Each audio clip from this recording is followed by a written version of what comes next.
La Chambre des communes et le Sénat ont une façon différente de voir et d'analyser et d'étudier un projet de loi. La Chambre des communes, qui initie la plupart des projets de loi, va le faire parce qu'on veut répondre à une problématique, à une situation qui se passe dans le pays, où on veut répondre à des demandes de Canadiens et Canadiennes, et le faire dans un respect des contraintes financières. Quant au Sénat, nous, notre mission, c'est une deuxième lecture non partisane et objective de ces mêmes projets de loi. Et l'objectif, c'est d'essayer de contribuer à améliorer le projet de loi pour tenir compte des régions et des minorités.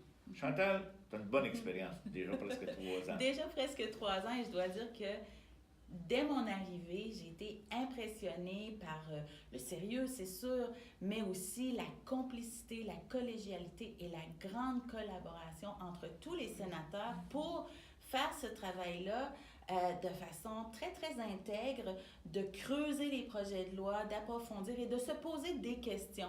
Et quand on a un projet de loi, parmi les nombreuses questions qu'on peut se poser, on se demande est-ce que le projet de loi est conforme à la Charte des droits et libertés? Est-ce que ce projet de loi-là est compatible avec des traités internationaux? Est-ce que, par exemple, on a fait une étude environnementale? Est-ce qu'on a fait une étude comparative entre les sexes? Est-ce qu'on a bien consulté les populations autochtones? Est-ce qu'on a bien géré aussi les juridictions provinciales et fédérales? Donc, il y a beaucoup, beaucoup d'angles et, je dirais, de critères pour bien faire ce travail-là comme on veut le faire. Effectivement, je pense que Chantal, tu as raison. Puis un exemple, on a eu un dossier important, souviens-toi, le projet de loi sur le cannabis, où il y avait des questions d'éthique importantes. On a vraiment fouillé à fond.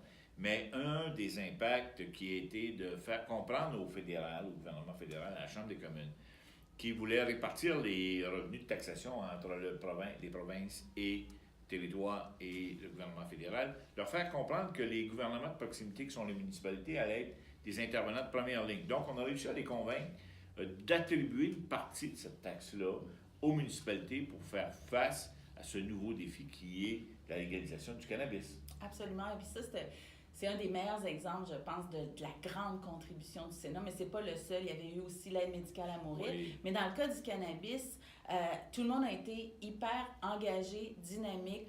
On a proposé quelque chose comme 46 amendements, mais là-dessus, ce qui est intéressant, c'est la grande majorité, 33, ont été acceptés par le gouvernement.